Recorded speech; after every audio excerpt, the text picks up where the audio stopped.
Good morning, everyone. Welcome to 30 Minutes with Spyglass Lending. It is May 12th, Thursday, right around 11 o'clock Pacific time. We have an awesome guest today, Manny Mosqueda from Angel Oak Mortgage. He is an account executive over there. He's my account executive, actually, so I'm excited to talk to him. He is going to really educate not only myself, but everybody on what the non-QM market is. I get a lot of questions about this. What is going on out there? What does that even mean, a non-qualified mortgage? And I could sit here and talk for a few minutes myself, but of course, I like to hear my own voice. I'm not going to do that. We're going to pass it over to Manny. Manny, welcome to the show. Thanks, Aaron. Good morning, by the way. Appreciate you having me on. Absolutely. And we appreciate you being here. So let's get right into it. In your own words, break down what is a non-qualified mortgage? Basically, it's your, what agency doesn't really do. And we offer a few products for self-employed borrowers where they write off too much on their tax returns. And we have a bank statement program that just requires bank statements, that doesn't ask for tax returns. We don't want to see tax returns. We're using the average monthly deposits on either a 12-month or a 24-month bank statement history. We do default to expense ratio, but if the borrower's expense ratio is actually different than what we default to, they can present that via CPA letter or a licensed tax repair letter that states what their actual expense ratio is. Well, let's also educate everybody. Why wouldn't someone want to show a tax return or W-2, as it were? Because a lot of, when you say the word agency, let's clarify what that means as well. So conventional lending, right? I think a lot of people think, oh, I'm going to go get a 30-year mortgage, the standard gold standard in mortgages. I go into a bank or I go to a broker like I am, and they help me find that 30-year mortgage. I'm giving my tax returns, or I'm giving my last couple of years of W-2 and the pay statement, my pay stub, last couple of pay stubs. But in this case, that is not what you're asking for. You're asking for bank statements. Why wouldn't someone want to show W-2 or tax returns? Well, the bank statement program is meant for just self-employed borrowers. So it's not for W-2. W-2, we'd have to go the full doc route. Of course. 2 years tax returns, W-2s, all that. But it's meant for self-employed borrowers. They have to be self-employed for at least 2 years. And self-employed borrowers are typically the ones that go after higher priced properties, therefore higher loan amounts. Therefore, sometimes they write off too much on their tax returns and don't qualify the agency route. There it is, right? That's really the crux of it. You've got individuals, self-employed, who make a great deal of money. The money is absolutely flowing in, whether that is to their business bank account or their personal account, however it is, they do it. But, if you look at the AGI or adjusted gross income on their taxes, maybe that's a lot lower. Why? Because they're writing off a tremendous amount against their businesses, even though the money is flowing into their accounts. Right. And so the cool thing about it is, yes, that is all we need. Sometimes, I get asked, are you sure? I go, less is more. That's all we need is bank statements. Right. And bank statements. That's all I want to see. And let's and if we can just clarify exactly what you said, it was either 12 or 24 months.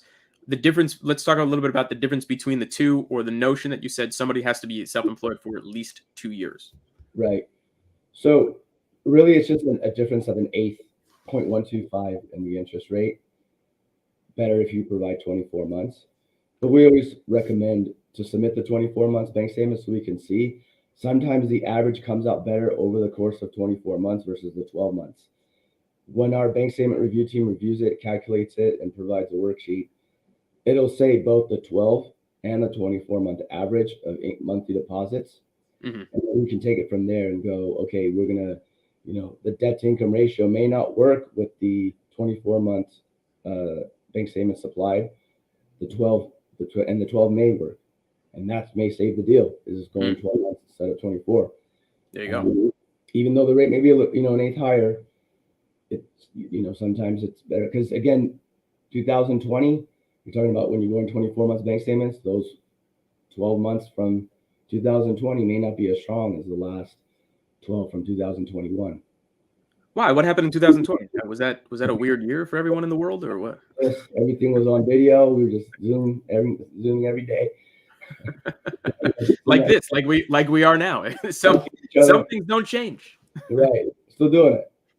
So Okay. And what about the difference in interest rate? I mean, if somebody walks into a bank and they're going to get a 30-year mortgage, they're going to provide tax returns or W-2s. What kind of interest rate are they going to get compared to what interest rate you're giving them, only providing bank statements? Yeah. And at what cost? Typically, it's about a point and a half higher. Mhm. On average, point and a half, maybe 2 points, depending on what Right. LTV. And when we use the word points, it's really percentage, right? I think Percent. for anybody who might not understand that term. Yeah. An interest rate. Right. So if you get like the going rate for 30-year mortgage now, conventional lender, right around 5.5%. So it might be somewhere another 1.5% higher going bank statement loans. Right. Right around there, right? Right. And let's be realistic, the cost is also higher as well, because the par rate, and what that means for a conventional loan at 5.5% is, hey, that's baked in. That's what the lender's giving you without you, the borrower, paying any other origination. But in a bank statement loan, not only are you going to have a higher interest rate, but there will be origination involved as well, right? Right. So really, the three main differences between agency and non-QM is, I mean, we still have to, there still has to be an ability to repay. Mhm. So I will show that. So you'll see that we offer interest only on our products. You got to have a 680 FICO score minimum to have that option. As far as fees go, we allow up to 5% total versus 3% on the agency side. And then debt to income ratio. We go up to 50% on their total monthly obligations when agencies at 43. Mhm. So those are your three main differences there. Yeah, that could definitely be a big difference for sure for a lot of people, especially self-employed individuals. That's 5 or 7% spread on the debt to income ratio could mean everything in terms of qualification and getting a property. And like you said, it often really appeals to people getting larger properties or more expensive properties, which we know everything in LA now is a doorknob is $1 million. So, what about the down payment? I mean, what do people have to bring in for that? For a larger property, let's say they want to buy a $2 or $3 million property going this route. What's the down payment look like? So there's tiers as far as the higher you go in loan amount. We do like the higher loan amounts because we do have a break in the interest rate, either a quarter reduction, sometimes 3/8, where loan amounts that go up to say, 750,000 to 2 million or 1.5 million, there'll be a drop in interest rate. Really, we go up to 80% on those bigger loan amounts. 80%, so that you want people bringing 20% down. Yeah, but we do go to 90% on the bank statement program. Yeah. In some scenarios where there's good, there's compensating factors, because not every deal is the same. Obviously, we can look at it, and if we have some solid compensating factors, like, they've been self-employed for a really long time, 10 plus years, they have high credit limits on their credit report, meaning their trade lines or high loan amounts or high loan limits, we can go to 90% on the bank statement program with no mortgage insurance. We don't have mortgage insurance on any of our non-QM products. See, that's awesome. That's a huge consideration, I think, for a lot of people who are concerned about putting less than 20% down, or the notion that they have to put down 20%, especially in that jumbo market space. If you go conventional, if you're going a paper, it's almost a guarantee. I mean, there are some programs where you can put down less, certainly, but it's almost a guarantee that you're really going to have to put down 20%.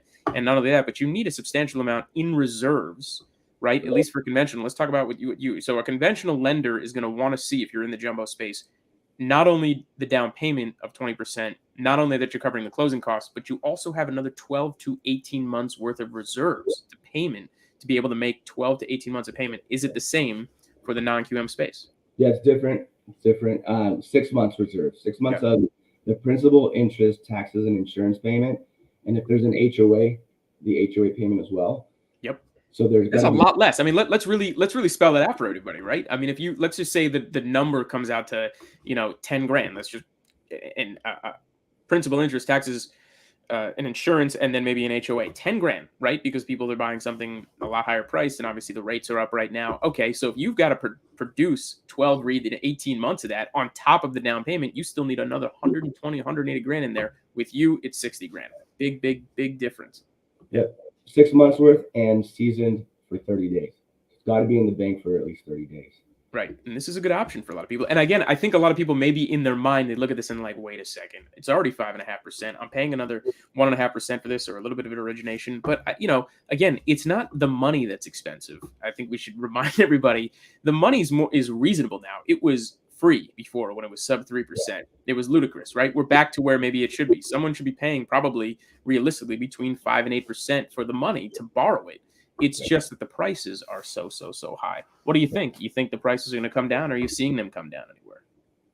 Yeah, they're gonna. I hope they don't come down, but as far as like home price appreciation, that's gonna slow down. You've got, I think it's about 90% of the outstanding mortgages right now are at 5% or below. So homeowners are gonna not want to refi. They're gonna stay still. Why would you want to get out of a 2, 3, 4% interest rate? They're gonna hold on. So yeah. There's obviously then the supply of properties that are listed are going to go down. The bidding wars of properties where I believe it's 6 out of 10 homes that were sold 2021 or late last year. I think they were sold at above list price.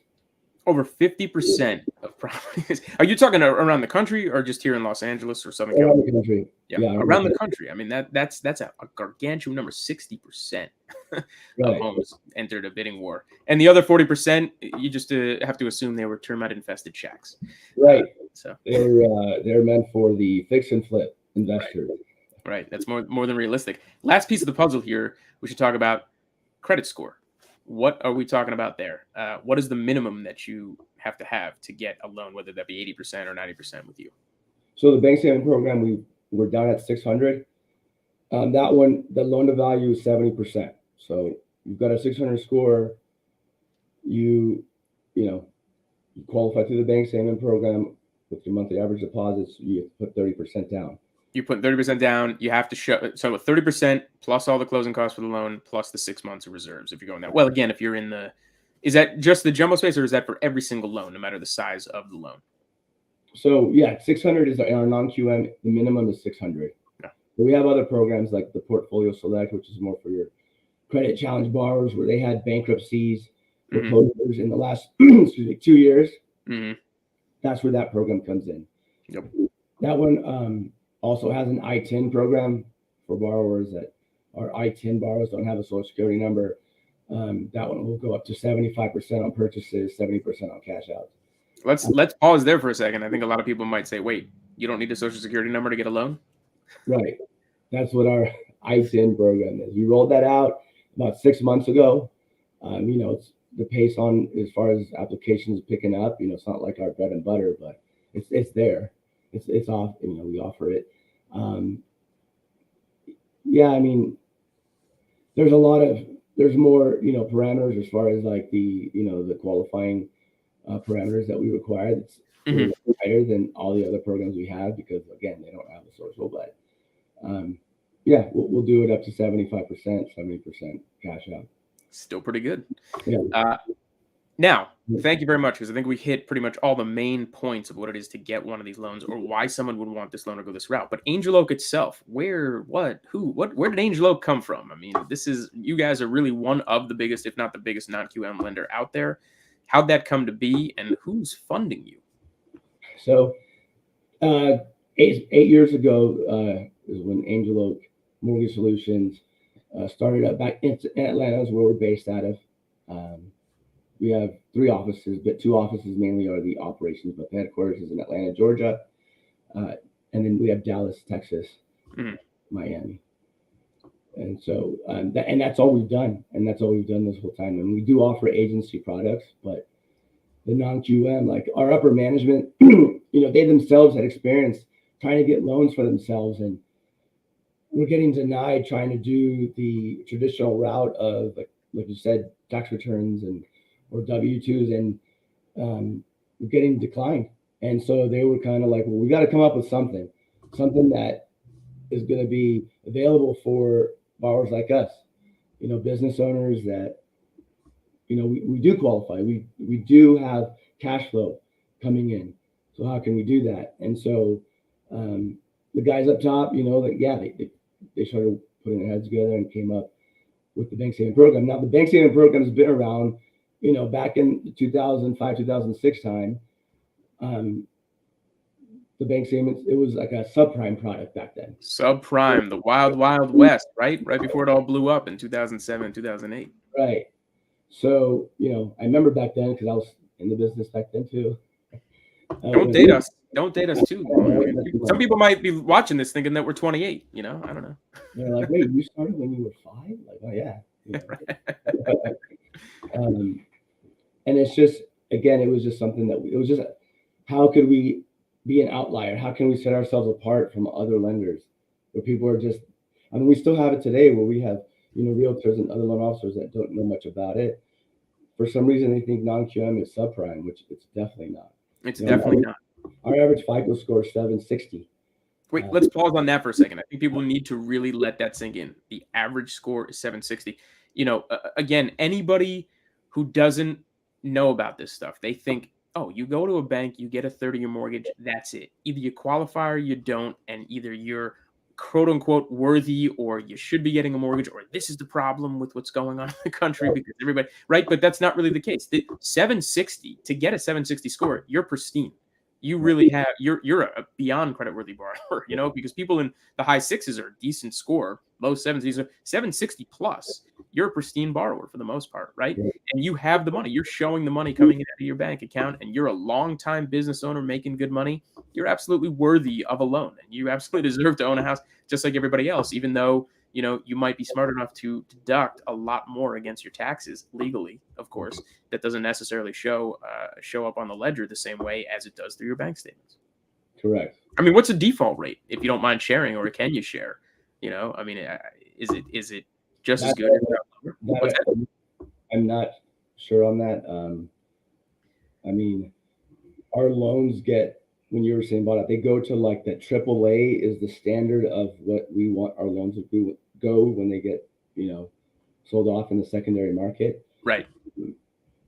But that's we say we're flexible, but yet it's still got to make sense, and it's still, again, that ability to repay has to be there. Yeah. So like I said, we're not subprime. We still have our requirements of, close to, I won't say close to agency, but, like you said, or like I said earlier, compensating factors are a big thing if it doesn't fall within what our guidelines say, but yeah. What about secondary or investment properties?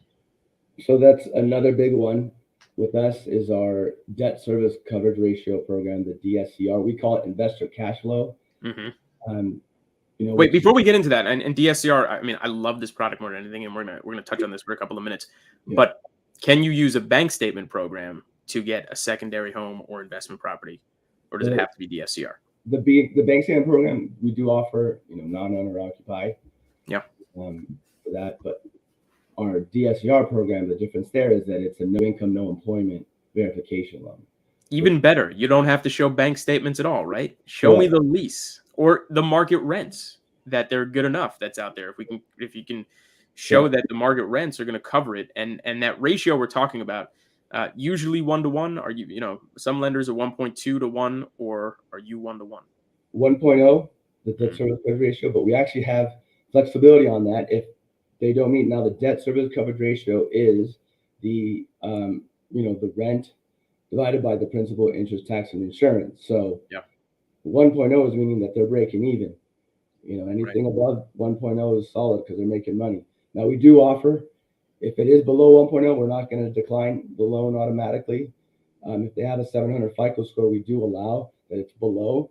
There's a hit to the interest rate, but it's doable. We still will offer it as long as they have a 700 score. Let's put this in perspective a little bit more. I'm going to drill down for a second here. So what we're saying is, as a real estate investor, don't show tax returns, W-2, or your bank statements, right? Show us that the cash flow you're getting, the lease that's already in place, whether this is a purchase or cash out, or just the market rents that we can substantiate via appraisal, is there to cover you 1-to-1. Okay, so your principal, interest, taxes, and insurance of the payment we're about to give you on your new loan is going to be covered by that cash flow, the market rents. And you're saying, even if it's not, even if it's a little bit lower, we're still going to give you the loan. If you've got a good credit score, again, you might take a little bit hit to the rate, but it's still opportunity to pick up the property. especially here in Southern California, which is a big thing because a lot of people play the appreciation game, or they'll take a couple of different types of products. This is not just a 30-year fixed. Interest only products are offered for this, long-term interest only. And this is the big thing for this because, say somebody says, well, why all of a sudden DSCR, this big product that came out? Yeah, it's long-term financing for real estate investors. For the longest time, they had shorter-term financing, 3-5-year loans, or it was extremely hard to get them, or you got to get them with the commercial banks, or they're going private money and they're constantly paying extension fees because private money is really built for short-term money. Right. These are amazing long-term options, and it's going up pretty high on the loan-to-value ratio, 75, even 80%, right, on both purchases and refinances. Right. That's a big thing. That's the thing. We're trying to keep our industry strong, and that's what in the non-QM space, we maxed out at 80% on this DSCR product. Yeah. The bank statement program. Yes, we go to 90 with no MI, but yet there's a big bump in rate once you go from 80 to 85, 85 to 90. Not so much to discourage, but again, it's like we want the borrowers to bring in, a solid down payment, because that was our problem 15 years ago, is that everybody went 100%, 80-20. Not everybody, but I mean, that's what I saw a lot of the loans come in at. And once values kind of, stay still and they stop increasing, then people kind of got stuck. They couldn't refi, they couldn't do any sort of cash out refinance, anything like that. If they did a rate and term, the rates were higher, trying to get a new loan versus what they have at the present time. Yep. So, yeah, I mean, the program, the DSCR program, our investor cash flow, is pretty much your credit report and the appraisal. Amazing. The appraisal is that for a second, yeah. Right. I mean, look, there's going to be conditions. Other than that, you got to show a few other things to really get these, obviously. But to your point, yeah, it is that easy. And sometimes you need a second appraisal. But for the most part, if done correctly, you can do these loans in 2 to 3 weeks. A really wonderful option for real estate investors. Let's talk about Manny Mosqueda for a second. How did you get in the business? Where'd you start? Back in 2002. So I went to... When you were 5, like you said, you were 5 years old. Yeah. So I went to California Lutheran University in Thousand Oaks, and my major was business finance. So back then in the late 90s, early 2000s, a lot of people in the business program with me were all thinking they want to be financial advisors, stock brokers. So I did that. I interned the spring semester of my senior year for a financial advisor. And I was like, this is kind of boring. Yeah. Even though I studied for it, I was like, oh, this is kind of boring. And then, my professors brought up, what was going on in the real estate market. And, my family, I grew up in the real estate business because of my family, because of my folks. And what they do, if we can get into it for a second, what were your folks? Used to be a real estate agent. Yep. Investing in my folks invested in real estate. And so I was there with them literally as a 5, 6, 7-year-old, like doing things where, purchasing rehab loans, fixing stuff, things like that. So you weren't lying. You really did get into this at 5. Yeah, purchase and hold, and being like there's a problem, had to go fix it, and whatever it was, on call. I pretty much was on call. Even in college, hey, come fix this problem, whatever at the property. But so I kind of knew already about what the business was about, but the lending side was new to me. So at that time, business was booming. 2002. Yep. Any lender you went with, I mean, they were busy. 2002 that was the year when it really exploded, right? Like all of a sudden, everything was, the appraisals were rubber stamping, notaries were making $300 a pop signing it, AmeriQuest and Countrywide were the 2 biggest lenders in the country. Just be like, everybody gets you get a house and you get a house. Yeah. There you go. Yeah. So, and then there was banks, new banks popping up left and right at that time. Right. For the next, say 3-4 years. Banks, quote unquote banks. We'll call them that for lack of a better word. Yeah. Right. Yeah. I walk in a broker's office, so that's pretty much all I've done is wholesale. Mm-hmm. And in wholesale being that, my clients are the brokers. I'd walk in and they'd show me 4 or 5 other pre-qual letters from lenders I'd never heard of, and with aggressive rates. And I go, wow, okay. and that's how it was back then. So Yeah. it was, you better answer your phone or call them back, within the hour, because there was 5 other account executives, knocking on their door looking for business. And so, yeah, 2002, and then pretty much, till the wheels fell off in 2008, kind of did that, and then later on got into the private money Well, let's space. talk about that for a second. Later on, I mean, let's pause it for a second at 2008. What exactly did you do when the quote unquote wheels fell off? Right, the financial markets blew up, subprime. And people don't remember, but subprime blew up in 2007. Right, the economic crisis hit in 2008. September 2008 was when the Dow dropped. I think it was a mid-September. Lehman Brothers bankrupt. Blah blah blah. That was the end of that year. Everybody remembers the devastation, and then we slid into 2009, all tail between our legs. But 2007, mid 2007, was really when the debt, or those subprime lenders started feeling the heat and started quickly bringing their wholesale channels down and stopping with the types of lending. So for the rest of us in that industry in early 2008, the writing was on the wall. So what were you doing when it was hard to start doing those loans again? Where'd you go for the next couple of years? So then I went to the other side I became an REO asset manager. Okay. That handled foreclosures. Explain to the listeners, to the viewers, what is an REO? First of all, what does REO stand for? So real estate owned. Okay. So basically it was like being an account executive. You were assigned, 4 or 5 banks or lenders that had loans that went into default that were going into foreclosure. So you worked with real estate agents to. Well, really, I mean, what you're saying is it actually went all the way through the foreclosure process, right? Yeah. So it became REO. So the bank literally took back the property. It became real estate, what's known as REO, real estate owned. Right. Yeah. So I worked for an outsourcer that had all these, banks that they worked with. So we'd be assigned different banks, and you had your contact, and then basically you would find your real estate agents in the area that the property was located. You build relationships with your real estate agents, and worked with the ones that were solid and were reliable, because their first job was, hey, I got a property for you. I need you to go take a look at it. Let me know what it looks like, because we need to get on it. Mm-hmm. If there's if there are tenants in there, or the previous homeowner is still there, we need to get them out ASAP. So you got to work with them, either offer cash for keys, or if they didn't want to leave, it's, hey, you got to wait till the sheriff shows up, and then they'll be. I haven't heard that term in a while. Cash for keys. No, we still hear it, right? I think a lot of investors still use that as much as possible. If they're going to buy something that has a long-term tenant in it, and they're saying, hey, we want you out for whatever reason, avoiding eviction, avoiding a lengthy process, say, here's a tremendous amount of money, because that's really what it takes these days to give us your keys so we can do something else with the property. But go on. So and then just through that process is you're just, now you have your subcontractors or your actual contractor that, depending on how messy the house was left, or if it was turnkey where it was ready to be, basically your basic paint the walls and vacuum and, mop the floors or whatever, and do a little bit of landscaping, and then we can list it. Then all of a sudden, like a giant rehab budget that was going to take 2-3 months, you had to become like the project manager on that as well. So basically, then your job was to get it listed and sold, and my job was to look at offers and say if we'd accept it or not, and then get it in escrow, and hopefully we got cash offers. Those were the quickest ones to close.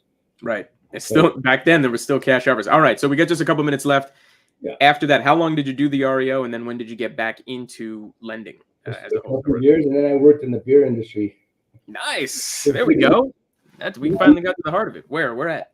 So I worked for Heineken USA, and then I worked for Anheuser-Busch. So the 2 big dogs. Did that for 6 years as a district manager, handling different distributors throughout Southern California, all the way up to the Central Coast. And then once I heard, the mortgage business was coming back, I always said I was never going to do it, to be honest. I think a lot of us said the same thing. Yeah. What year are we in right now? Where was it when you heard? And I like the idea of hearing about it. Like there were whispers in the air of the mortgage business is coming. 2016. Yeah, it was. Some of my counterparts that I had back on the first run were getting back into it, and some that stayed the whole time. Yeah. Saying, hey, business is picking up again, and I still was in this. It took me about a year to like finally say, okay, fine, I'll buy into it. Manny, we need you. Manny, Yeah. come back. Calling you back. So okay, so you and it was Angel Oak immediately, or were you working somewhere else first? I know that's when I got into private money lending. Oh yeah, right. You mentioned. I ran that did just bridge loans, so that 1 year purchase and Gotcha. rehab, and then they actually did new construction. And then I was at Civic Financial that did the same thing, purchase and rehab, and they also do rental loans. Mm-hmm. And then a little over a year ago, when I started with Angel Oak. Yeah, which was a good time to do it because I think to put it in perspective, through the pandemic, non-QM was one of the first things to just go away real fast. So 2020 not so much, but all of a sudden when everybody realized things aren't as bad as they're going to be. I mean, the stock market got crushed obviously for a short period of time and then started coming back, and everybody realized like nothing was falling off a cliff. Everything's coming back. The market's coming back. The real estate market is not falling off a cliff, certainly. So non-QM quickly came back in the space, and then especially the DSCR product became so hot because everybody also realized, hey, rentals are still going on, right? I mean, not everybody's defaulting. Yeah. This isn't all blowing up. And not only that, but the rates are rising. So what a great product to start lending on. And here we are. And now you're at an amazing place. I mean, Angel Oak, again, one of the biggest. This should continue on for quite some time now across the board. And congratulations to you for landing at a great place. And for being my rep, by the way. Congratulations for having to deal with me constantly. So, yep, I love working with you. And, to continue our relationship, because we've got a lot of business to get. And yeah, I mean, to piggyback on what you said about the investor side, about almost 30% of the purchases in March of this year were done by investors, and rent's still increasing. Yep. It's gone up, I think 13% since 2021. So rent's going up. More investors are purchasing right now. Yep. Much to the dismay of many people in this country. And you know what? We won't necessarily argue with them, but hey, this is our side of the fence. we'll probably just keep doing what we're doing. So Manny Mosqueda from account executive at Angel Oak Mortgage Solutions. Greatly appreciate you joining us today. Thank you very much. And you and I will be back on the phone shortly, I'm sure, running scenarios. I'll talk to you. All right, take care. You too. Thank you. Bye.